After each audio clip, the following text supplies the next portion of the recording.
Sveiki, visi atvykę į mano video. Iš pradžių papasakosiu, ko gal nežinojate apie sportą, apie futbolą. O po to atskleisiu, kas bus mano šio kanalo ateityje. Tai gal iš karto eikime nuo pradžių.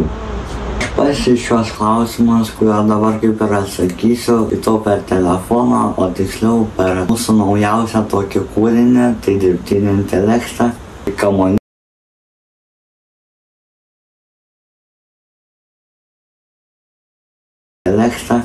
Kamuolys kaip objektas nėra vieno išradėjo kūrinys.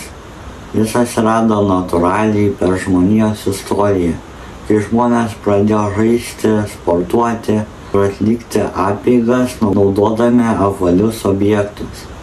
Tai vienas iš seniausių žaislų ar įrankių pasaulyje. Nėra vieno konkretaus žmogaus, kuris būtų sukūręs kamuolį. Skirtingos civilizacijos sukūrė savo kamuolio versijas, nepriklausomai vienos nuo kitų. Štai keletas pavyzdžių. Senovės Egiptas apie 2500 metų prieš Kristų žaidė su kamuoliais, pagamintais iš lyno ir odos. Kinija apie 200 metų prieš Kristaus žaidime sujų, kuris laikomas futbolo pirmtaku, naudoja odinius kamuolius pripildytus plunksnų ir gyvūnų pūkų. Majai ir aztekai ritualinius žaidimus su gumos kamuoliais dar prieš Europos atsiradimus. Žmonės nuo senų laikų mėgo žaisti ir mėtyti daiktus. Natūralu, kad pastebėta, apvalūs daiktai rieda, šokinėja, juos lengva spirti ar mesti. Kamuolys suteikia galimybę žaisti, lavinti taiklumą ar nesimbolizuoti pasaulį. Tai idėja kilo natūraliai iš stebėjimo ir žmogaus noro žaisti bei varžytis. Dabar paliesime kitokią temą, kuri yra susijusi su futbolu, o po to sužinosite, kad net ir su mano kanalu, bet apie tai vėliau, o dabar reikime prie šių klausimų.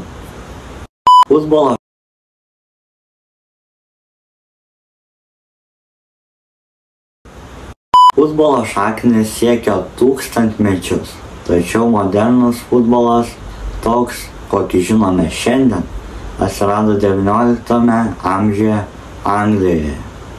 Senovinis futbolas iki moderniųjų laikų buvo toks. Kinija antrame amžiuje prieš Kristų žaidimas sujų. Žaidėjai spardė odinį kamuolį į tinklą. Tai buvo tarsi senovinis futbolas. O dar senovės Graikija, Roma turėjo žaidimą su kamuoliu kaip harpastum ar episkiros. Jau ką atsiprašau, netaip ištariau. Vikingai ir viduramžio Europą žaisdavo brutalius kaimo žaidimus su kamuoliais, kartais net naudodami gyvūnų šlapimo pūslę kaip kamuolį.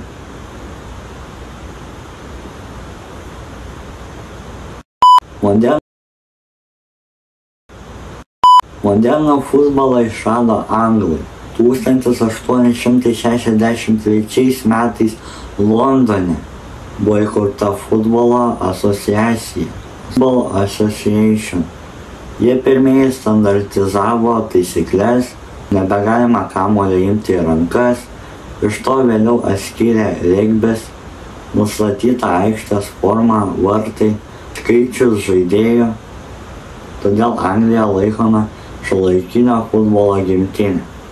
Jie 2 kartus iš eilės nesugebėjo Europos futbolo čempione finale laimėti. Stadionai atsirado, kai žaidimas tapo aišku populiarus tarp klubų ir miestų, žmonės pradėjo susirinkti žiūrėti rungtynių. Pirmieji buvo labai paprasti, tiesiog aikštė su suolais ar stovėjimo vietomis. Seniausias futbolo klubas pasaulyje vadinosi Sheffield FC, įkurtas 1857 metais Anglijoje. Po juo atsirado šimtai kitų miestų, universitetų ar darbininkų klubų.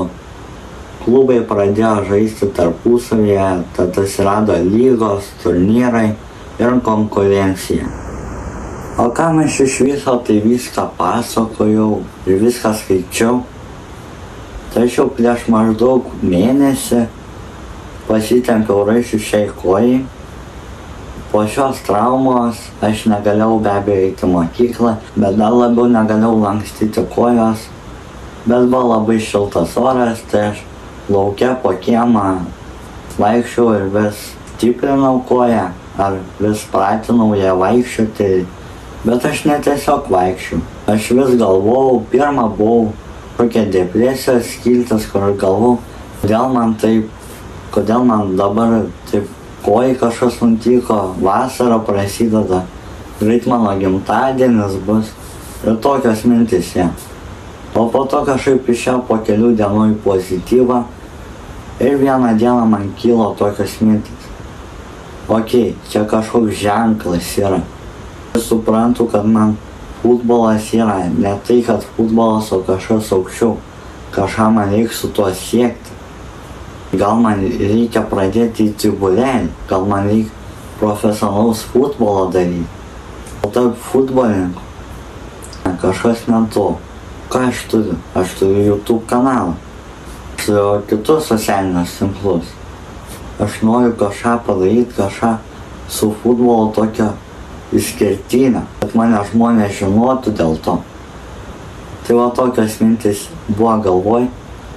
Ir vis galvojau, ką tokio išskirtinio padaryti, ir kad būtų paprasta ir nebrangu. Pinigų aš neturiu daug.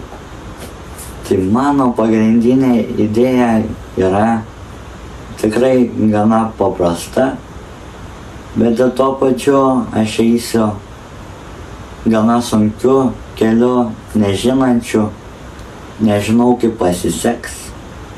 Kiekvieną dieną, arba beveik kiekvieną dieną, daugumą galim sakyti dienų savaitį, važiuosiu į Panevėžį, savo miestą, taip sakyti. Ir varysiu tiesiog prie futbolo gardelio.